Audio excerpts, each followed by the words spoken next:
나의 사랑하는 채 비록 헤어졌으나 어머니. 아브라함이 나이가 많아 늙었고 여호와께서 그에게 범사에 복을 주셨더라.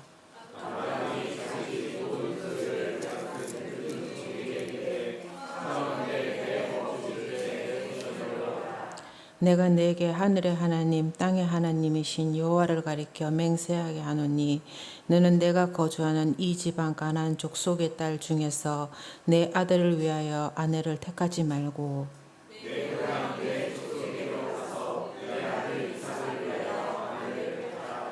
종이 이르되 여자가 나를 따라 이 땅으로 오려고 하지 아니하거든 내가 주인의 아들을 주인이 나오신 땅으로 인도하여 돌아가리이까.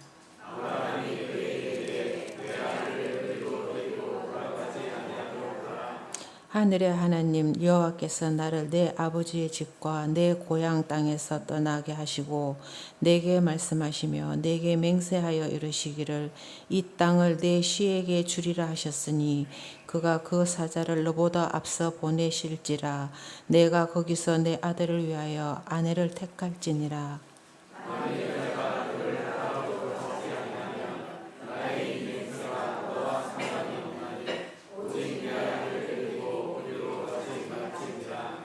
그 종이 이에 그의 주인 아브라함의 허벅지 아래 손을 넣고 이 일을 다하여 그에게 맹세하였더라. 아멘. 우리말에요, 꼴값한다라는 말이 있습니다. 예, 꼴값한다, 뭐 좋은 의미는 아니죠. 생긴 값을 한다. 예쁘면 예쁜 만큼 잘한다. 똑똑하면 똑똑한 만큼 잘한다. 본래는 그런 말입니다. 그렇지만은 이 말은 대단히 나쁜 의미로 사용되어집니다. 예쁘면 얼굴값을 한다고 해서 성질이 고약하다든지 콧대가 높다든지 합니다. 돈과 학벌이 있으면 그것 가지고 주변 사람들 기분만 상하게 합니다. 자신이 가진 것 자랑만 할 뿐 주변 사람들에게는 전혀 도움도 되지 않습니다.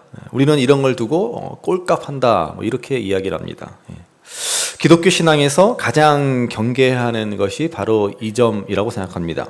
하나님을 잘 섬기면 문제가 술술 풀릴 것이다 라는 이 믿음을 가지고 종교 생활에는 몰두하면서 자기 개발을 게을리합니다.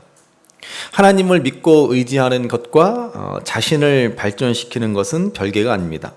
신앙생활은 끝없는 영육간의 자기 개발이어야 합니다. 우리가 하나님을 믿었으면은 그 믿음의 분량만큼 성숙한 인격으로 성숙한 삶의 모습으로 살아가야 한다는 것입니다.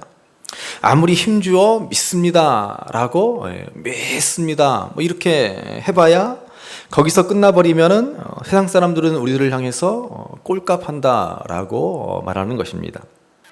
자, 그러나 우리는 부정적인 의미로서가 아니라 진정으로 꼴의 값을 해야 합니다. 나에게 믿음이 있습니까? 내가 하나님의 백성입니까? 그러면 그 주신 믿음을 따라서 성숙한 삶의 태도를 가지고 정말로 제대로 이 믿음의 값, 이 꼴의 값을 해야 하는 것입니다. 그런 의미에서 우리 옆 사람하고는 하지 마시고 혼자 속으로 꼴값 합시다 라고 되뇌이시기 바랍니다. 우리는 꼴값을 해야 합니다. 하나님의 형상 값을 해야 합니다. 우리에게 주신 이 믿음 값을 해야 합니다. 하나님의 백성, 하나님의 자녀다운 성숙한 믿음의 삶이어야 합니다. 오늘 우리가 읽은 창세기 24장의 말씀은 이삭의 결혼을 준비하는 과정을 보여줍니다. 이삭의 결혼과 관련해서 등장하는 주요 인물이 있는데 아브라함, 그리고 아브라함의 늙은 종, 그리고 리브가 이 세 사람입니다.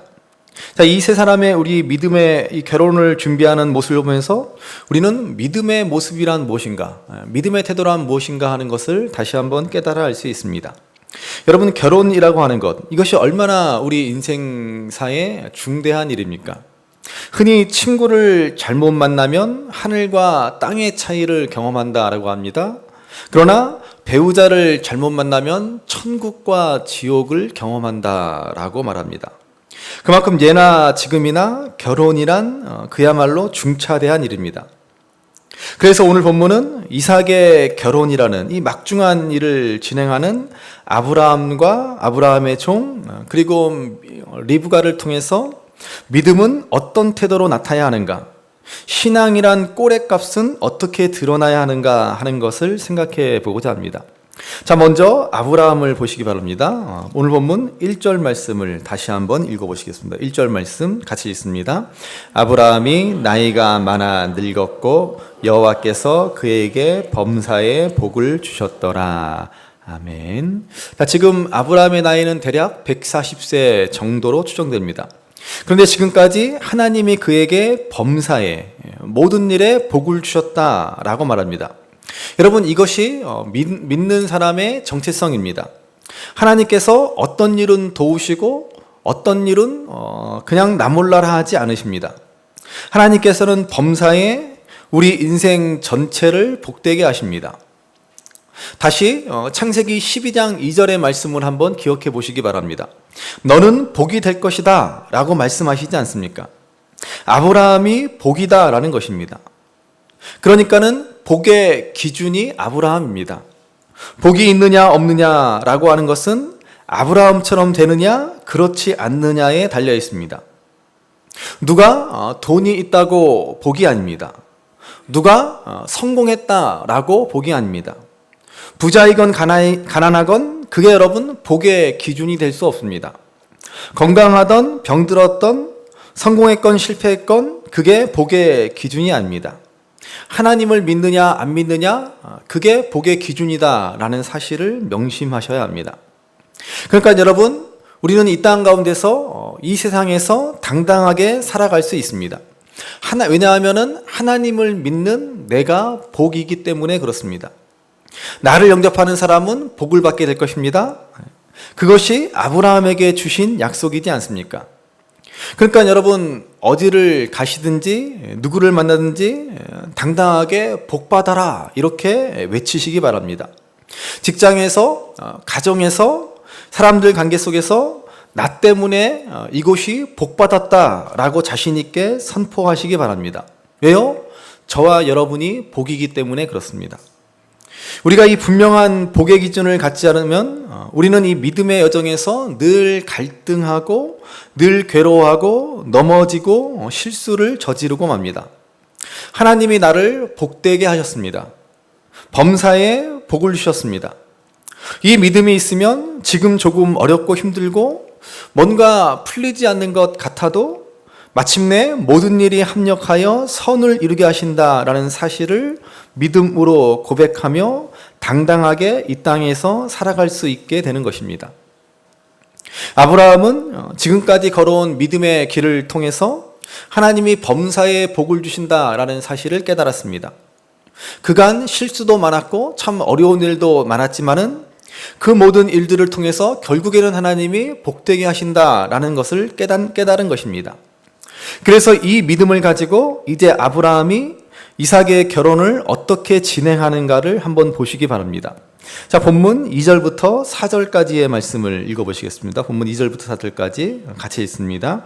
아브라함이 자기 집 모든 소유를 맡은 늙은 종에게 이르되 청하건대 내 허벅지 밑에 내 손을 넣으라. 내가 너에게 하늘의 하나님 땅의 하나님이신 여호와를 가리켜 맹세하게 하노니 너는 내가 거주하는 이 지방 가나안 족속의 딸 중에서 내 아들을 위하여 아내를 택하지 말고 내 고향 내 족속에게로 가서 내 아들 이삭을 위하여 아내를 택하라. 아멘. 자, 아브라함은 자기 집의 모든 소유를 맡은 늙은 종을 이삭의 중매장이로 삼습니다. 그리고 그에게 한 가지를 맹세하도록 하였습니다. 그게 무엇입니까? 이삭의 배우자를 택할 때 이 가나안 땅에서 구하지 말아라 라는 것입니다. 내 고향 족속에게로 돌아가서 신부감을 데리고 오라 라고 하였습니다. 여러분, 가나안 땅에 얼마나 아리따운 여인들, 얼마나 훌륭한 신부감들이 많았겠습니까? 좋은 가문에서 힘과 권력과 돈 있는 집안에서 얼마나 아브라함과 사돈 관계를 맺고 싶어 했겠습니까? 여러분, 아브라함은 당시에 가나안 땅에서 굉장히 유력한 사람, 힘 있는 사람이었습니다. 예나 지금이나 유력한 집안에서의 결혼이란 자신들의 영향력을 확대시키고 자기들의 힘을 더 강하게 결속하는 그러한 중대한 일로 삼았습니다. 그것이 결혼의 중요한 목적이 되었습니다. 자, 그러나 아브라함은 이러한 세상적인 목적으로 결혼이라는 중대사를 치르지 않겠다라는 것입니다. 그는 믿음의 주장답게 이 가나안 땅에 하나님 나라를 이루는 이 소명을 이루기에 합당하도록 이삭을 결혼시키겠다라고 결정한 것입니다. 그래서 신부감의 조건은 단 하나, 하나님을 경외하는 내 족속 가운데서 신부감을 데려오고 믿음의 가정을 이룰 수 있도록 해야 한다라고 하는 것입니다. 또 5절, 6절에 보시면 이를 위해서 이삭이 가나안 땅을 떠나서도 안 된다라고 했습니다.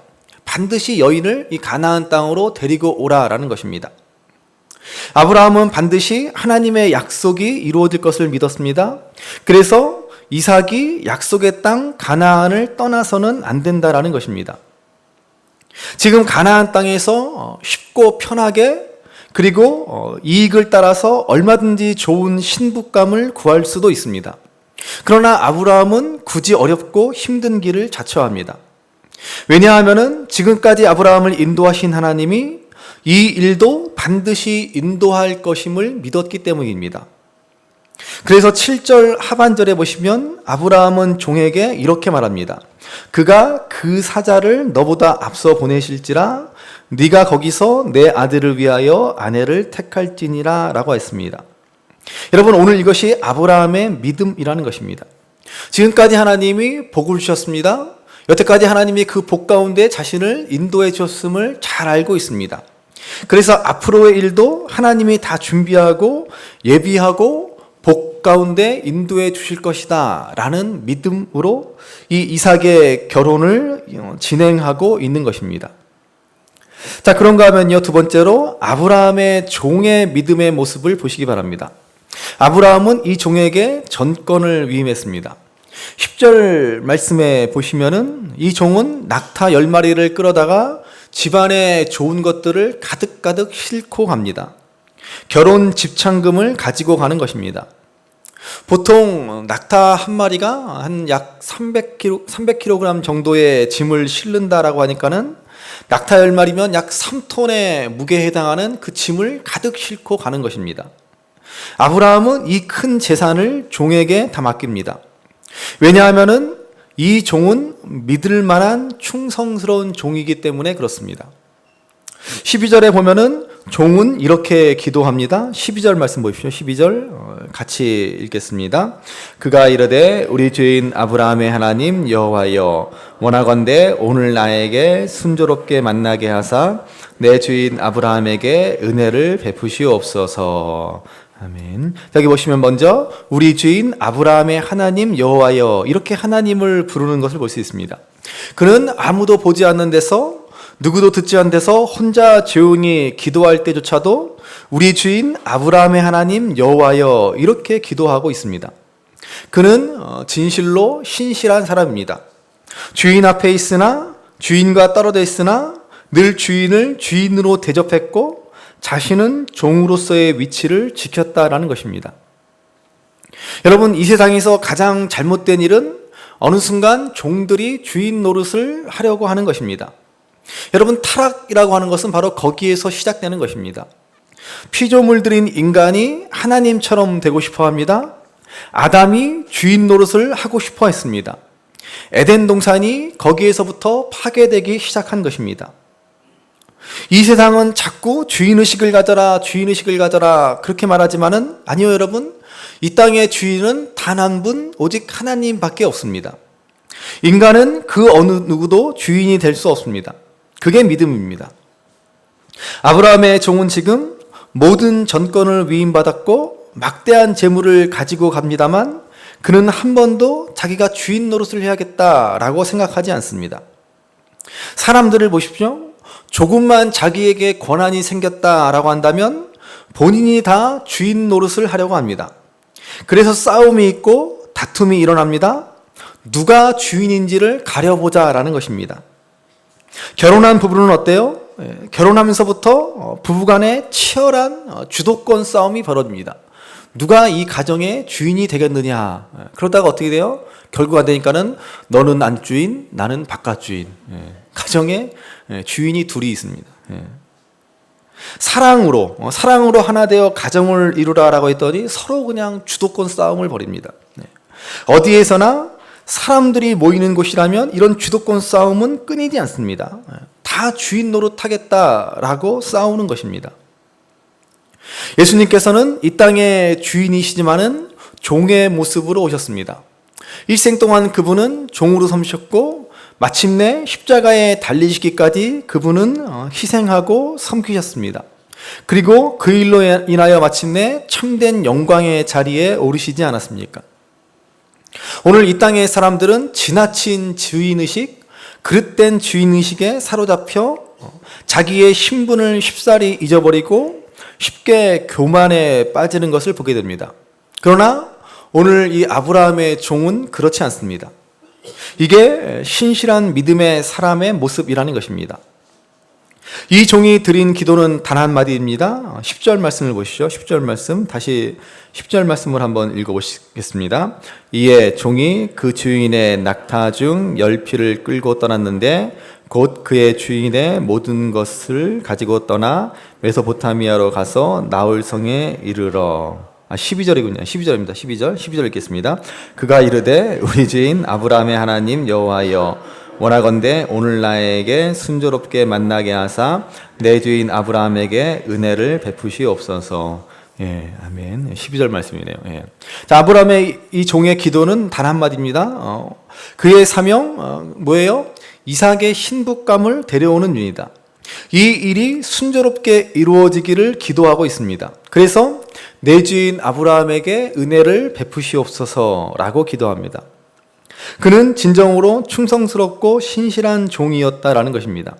그리고 덧붙여서 이렇게 기도합니다. 14절에 보시면은 물을 길러 온 여인에게 물을 달라고 요청했을 때 자신에게 물을 줄 뿐만 아니라 자신이 끌고 온 낙타들에게도 물을 마시게 하면 그 여인이 하나님이 정하신 신부감인 줄을 알겠습니다라는 것입니다. 여러분, 이 종은 아주 지혜로운 종입니다. 왜냐하면은 당시 우물을 깃는 것은 쉽지 않은 일입니다.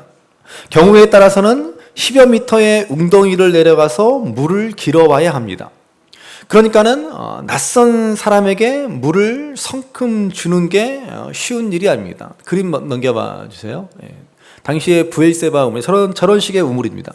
저런 우물에 내려가서 물을 깃고 올라와서 물을 준다는 것은 어려운 일이죠. 예.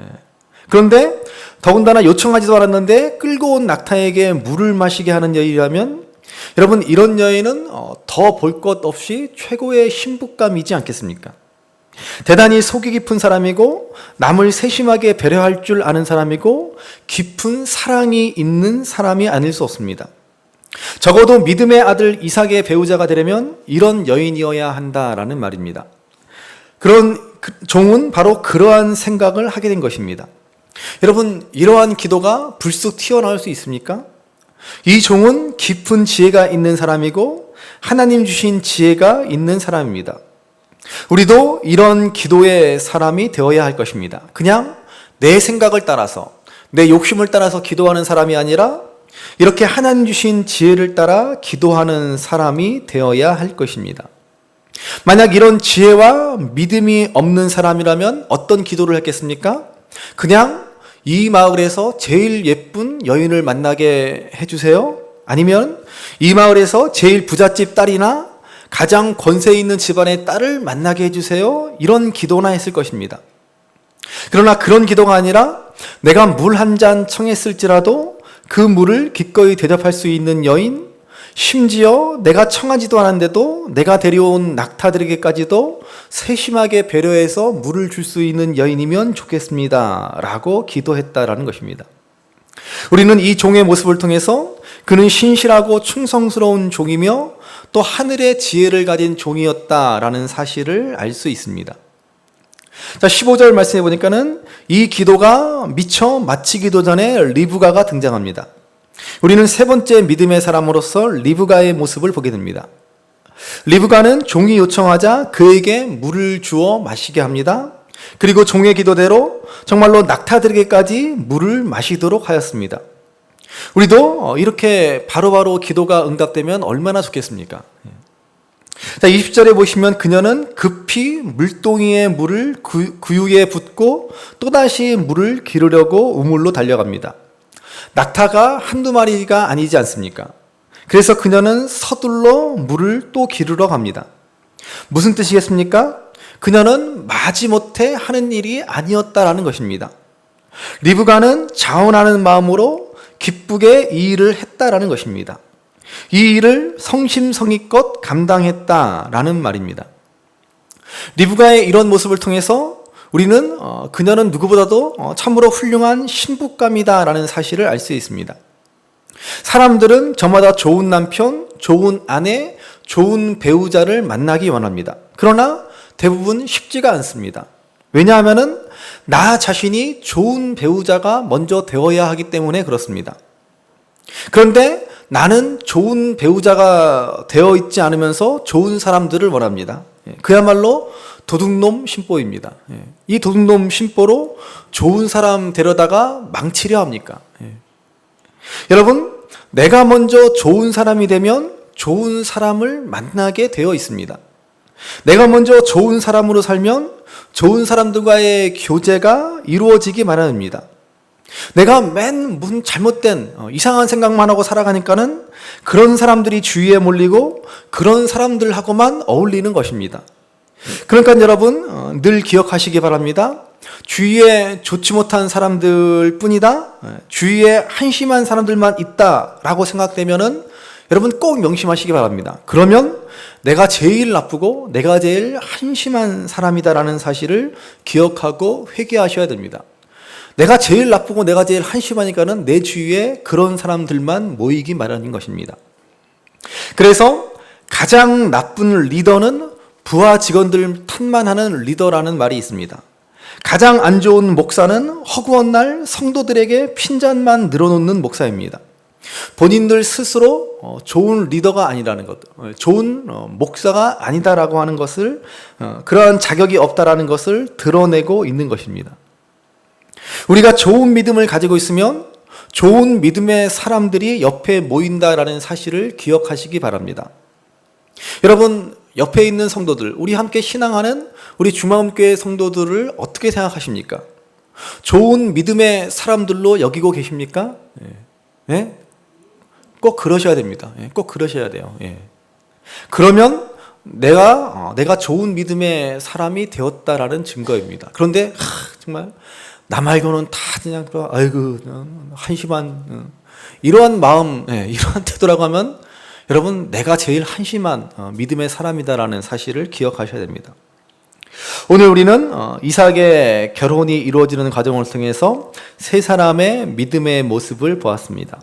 이제 만년에 접어든 아브라함의 믿음, 그는 지금까지 하나님께서 자신을 복되게 하셨다라는 사실을 기억하며 앞으로도 하나님이 모든 일을 복되게 하실 것을 믿으며 믿음으로 이삭의 결혼을 준비하며 하나님께서 합력하여 선을 이루게 하심을 바라보고 있습니다.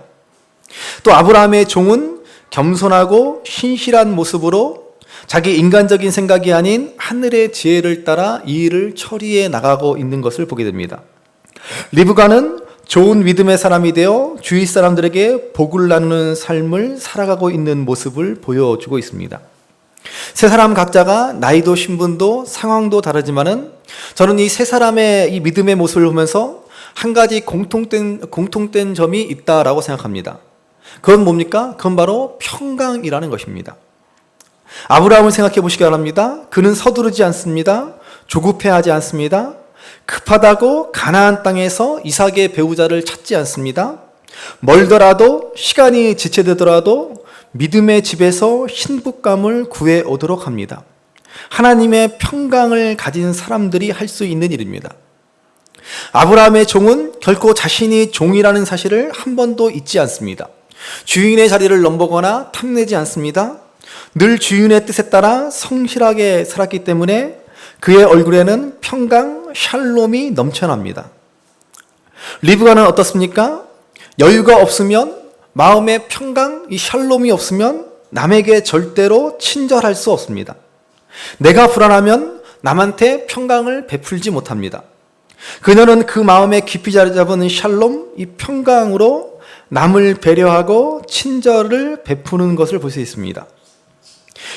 이러한 모습들이 바로 좋은 믿음에서 비롯되는 샬롬이라는 것입니다. 우리 교회의 표어대로 단단하고 담담하고 당당한 믿음의 삶이 나타나는 것입니다. 저는 오늘 우리들이 바로 이러한 믿음을 가지고 살아갈 수 있기를 바랍니다. 불안해하지 마시고 조급해하지 마시기 바랍니다. 하나님이 나를 복되게 하셨습니다. 내가 복의 기준이 되었습니다. 돈 없다고 복 없는 게 아닙니다. 실패했다고 복 없는 게 아닙니다. 하나님 믿는 믿음으로 나는 복이 되었습니다. 그러면 하나님이 모든 일을 예비하십니다. 반드시 합력하여 선을 이루게 하십니다. 또한 내가 스스로 내 인생의 주인이 되어 이 땅을 살아가고자 하니까 우리는 불안하고 염려에 사로잡혀 살아갑니다. 겸손히 하나님과 동행하는 삶이 되시기 바랍니다. 하나님이 내 인생의 주인 되심을 잊지 마시기 바랍니다. 내 생각대로가 아니라 하늘의 지혜를 구하며 살아가시기를 바랍니다. 그리고 이제 눈을 들어서 우리 이웃들에게 시선을 돌리시기 바랍니다. 그들의 아픔과 고통과 절망과 필요에 눈을 뜨시기 바랍니다. 그들에게 사랑과 친절을 기쁘게 베푸시기를 바랍니다. 이것이 우리가 하나님의 백성, 하나님의 자녀라는 우리의 형상, 우리의 꼴의 값을 다하며 진정 믿음으로 살아가는 삶의 모습이라 할 수 있습니다. 꽤 오래전에 인터넷에서 재미있는 사진을 보았습니다. 사진을 보니까는 한 대학가의 벽에 오늘도 예술가인 척 하시느라 수고가 많으셨습니다. 이런 글입니다. 이게 어떤 사진이냐면요. 서울의 그 홍익대학교 홍대 입구 거리에 누군가 그 쓰레기 더미가 된 그 길거리의 담벼락에다가 이렇게 휘갈겨 놓은 낙서입니다. 많은 예술인들이 모여서 자신들의 재능을 뽐내는 그 홍대의 거리, 홍대의 거리지만은 그 뒤에 남은 쓰레기 더미를 보면서 니들이 과연 예술가로서의 자격이 있는 거냐? 과연 니들이 그러고도 예술가라고 말할 수 있는 거냐?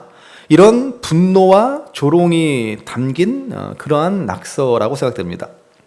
저는 그런 낙서 하나지만은 이게 마치 이 시대의 기독교인들, 오늘 우리들을 향해서 들려주는 경고의 메시지가 아닐까라는 생각이 들었습니다. 오늘도 그리스도인인 척 하시느라 수고가 많으셨습니다. 지금 세상이 우리 그리스도인들을 향해서 이렇게 말하고 있다는 것입니다. 주일날 교회당에 모여서 잘도 그리스도인인 척 예배하고 찬송하고 기도도 하지만 그러나 엿새 동안의 삶 가운데서 우리는 여전히 그리스도인다운 모습인가 하는 것입니다. 세상 사람들은 그것을 지켜보고 있습니다. 저들은 우리의 삶을 보고 진정한 그리스도인인가 아닌가를 판단합니다. 그래서 저는 오늘 우리가 꼭 명심해야 할 사자성어를 말씀드립니다. 이 말을 꼭 기억하시기 바랍니다. 잘 아시는 단어지만은 신행일치라는 말입니다. 신행일치. 믿음과 행동이 일치되어야 합니다. 우리는 믿음의 사람입니다. 그러면 하나님의 형상을 가진 하나님의 자녀다운 값을 해야 됩니다.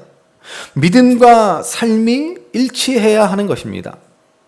이게 우리 신앙의 궁극적인 목적입니다. 우리가 예배당에서뿐만 아니라 어디에 있든 간에 믿음과 행동이 하나가 되는 그러한 삶이어야 합니다. 조급해하지 말고 두려워하지 말고 흔들리지 아니하고 불안해하지 말고 하나님이 주신 모든 평강 가운데 내게 주어진 일들을 단단하고 담담하고 당당하게 감당해 나아갈 수 있어야 한다라는 말입니다. 그러므로 오늘 하나님 주신 믿음 가운데 모든 일들을 행할 수 있기를 바랍니다. 어느 자리 어떤 상황에서도 평강을 잃지 않고 단단하고 담담하고 당당하게 늘 믿음으로 행하실 수 있는 저와 여러분들 되시기를 주님의 이름으로 간절히 바랍니다. 귀하다 우리 어머님이 들려주시던 재미있게 듣던 말이 책 중에 있으니 이 성경 심히 사랑합니다.